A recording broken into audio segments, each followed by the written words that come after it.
जय श्री राम दोस्तों। हमारे हिंदू धार्मिक ग्रंथ महाभारत की कई पौराणिक कथाएं प्रचलित है, जिसमें से एक है महाभारत के युद्ध स्थल पर जन्मे वह 4 रहस्यमय पक्षी जिन्हें स्वर्ग की एक अप्सरा ने जन्म दिया था और जिन्हें सभी वेदों का ज्ञाता कहा गया। पौराणिक कथाओं के अनुसार ऐसी मान्यता है कि एक बार महर्षि जैमिनी के मन में महाभारत युद्ध से जुड़ी घटनाओं को लेकर बहुत सी शंकाएं पैदा हुई और उन्हीं शंकाओं के निवारण के लिए वो मार्कंडेय ऋषि के पास जा पहुंचे। मार्कंडेय ऋषि ने जैमिनी ऋषि से कहा कि आपको अपनी शंकाओं का निवारण विंध्याचल पर्वत पर रह रहे पिंगाक्ष, निबोध, सुपुत्र और सुमुख नाम के 4 पक्षियों से मिलेगा। ये चारों पक्षी द्रोण के पुत्र हैं, जिन्हें वेद और शास्त्रों का संपूर्ण ज्ञान है और जिनका पालन पोषण समीक ऋषि करते हैं। यह सुन जैमिनी ऋषि ने हैरान होकर पूछा कि ये पक्षी द्रोण के पुत्र कैसे हो सकते हैं और ये पक्षी कैसे मेरी शंकाओं का समाधान कर सकते हैं। इस पर मार्कंडेय ऋषि बोले, एक बार देवमुनि नारद अमरावती जा पहुंचे। वहां इंद्र और महेंद्र ने नारद मुनि का स्वागत किया। दोनों ने नारद मुनि से रंभा, उर्वशी, मेनका और बाकी सभी देवसभा की अप्सराओं में से सबसे श्रेष्ठ का चयन करने को कहा। नारद मुनि ने सभी अप्सराओं से कहा कि जो नर्तकी मुनि दुर्वासा को अपने मोह जाल में बांध सकती है, वही मेरे लिए सबसे श्रेष्ठ है।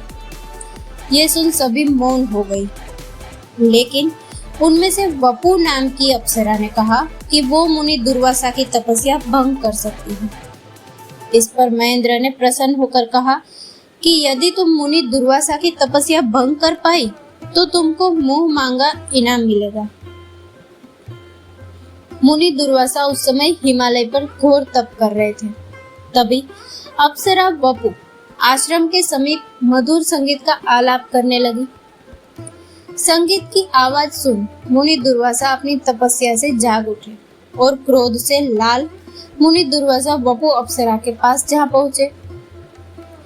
मुनि दुर्वासा ने वपु अप्सरा को तपस्या भंग करने के लिए श्राप दिया कि हे कन्या, तुम तपस्या भंग करने की योजना से यहाँ आई हो, इसीलिए तुम अगले जन्म में गरुड़ पक्षी के रूप में जन्म लोगी।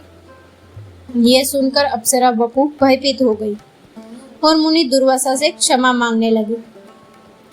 मुनि दुर्वासा ने अप्सरा वपु पर दया करते हुए कहा कि तुम 16 वर्ष तक पक्षी रूप में जीवित रहकर 4 पुत्रों को जन्म दोगी और उसी दौरान तुम बाण से घायल होकर अपने पक्षी रूप को त्याग कर वापस अपने अप्सरा रूप को प्राप्त करोगी। दुर्वासा के श्राप के कारण अप्सरा वपु ने गरुड़ वंशी कंदर नामक पक्षी की पत्नी मदनिका के गर्भ से जन्म लिया, जिसका नाम ताक्षी पड़ा। बाद में उसका विवाह मंदपाल के पुत्र द्रोण से हुआ। 16 वर्ष की आयु में ताक्षी गर्भवती हो गई। एक दिन ताक्षी को महाभारत का युद्ध देखने की इच्छा जागृत हुई और उसी अवस्था में वह आकाश में उड़ती हुई महाभारत के युद्ध स्थल पर जा पहुंची। लेकिन इस बीच अर्जुन का अपने शत्रु पर चलाया गया बाण ताक्षी के पंखों को छेदता हुआ निगल गया, जिसके कारण उसने अपने गर्भस्थ अंडों को जमीन पर गिरा दिया और अपने पक्षी रूप को त्याग कर पुनः अप्सरा रूप में देवलोक की ओर चली गई।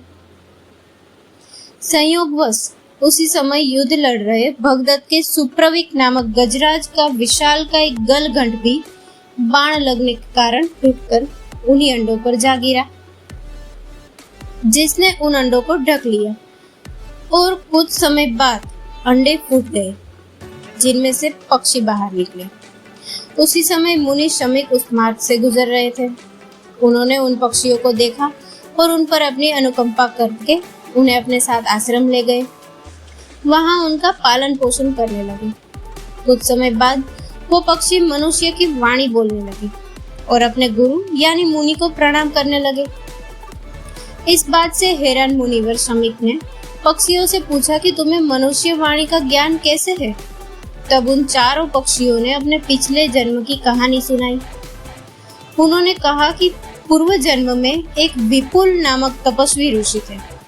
जिसके 2 पुत्र हुए, सुकृत और तुम्बु। हम चारों सुकृत के पुत्र थे। एक दिन इंद्र ने पक्षी के रूप में हमारे पिता के आश्रम पहुंचकर मनुष्य का मांस मांगा।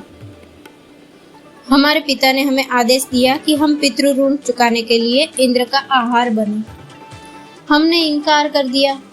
इस बात से क्रोधित होकर हमारे पिता ने हम चारों को पक्षी रूप में जन्म लेने का श्राप दिया और स्वयं पक्षी का आहार बनने को तैयार हो गए। तब इंद्र ने प्रसन्न होकर कहा कि मुनिवर, आपकी परीक्षा लेने के लिए मैंने मनुष्य का मांस मांगा था।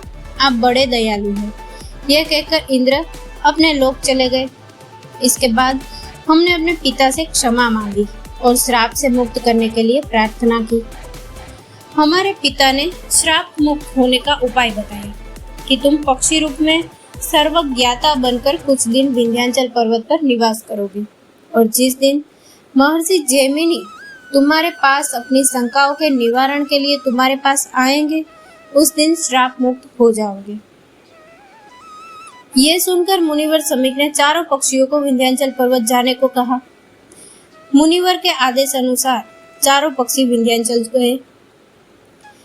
ये कथा सुनाकर ऋषि मार्कंडेय ने जैमिनी ऋषि से विंध्याचल पर्वत पर अपनी शंकाओं के निवारण हेतु जाने को कहा। ये सुन ऋषि जैमिनी विंध्याचल पर्वत की ओर रवाना हो गए। वहां पहुंचकर उन्होंने वेदों का मांग करने रहे 4 पक्षियों को देखा। ये देख उन्हें बेहद आश्चर्य हुआ। ऋषि जैमिनी ने उन चारों पक्षियों को प्रणाम कर उनसे 4 प्रश्न पूछे। पहला, इस जगत के कर्ता धर्ता भगवान ने मनुष्य का जन्म क्यों लिया? दूसरा, राजा द्रुपद की पुत्री द्रौपदी 5 पतियों की पत्नी क्यों बनी? तीसरा, श्री कृष्ण के भ्राता बलराम ने किस कारण तीर्थ यात्राएं की? और चौथा, द्रौपदी के 5 पुत्र उप पांडवों की ऐसी जघन्य मृत्यु क्यों हुई? इन सभी प्रश्नों के उत्तर में चारों पक्षियों ने बहुत लंबी कथा सुनाई, जिनसे ऋषि जैमिनी की शंकाओं का समाधान हुआ और इसके बाद चारों पक्षी योनि से मुक्त होकर देवलोक की ओर चले गए। जय श्री राम।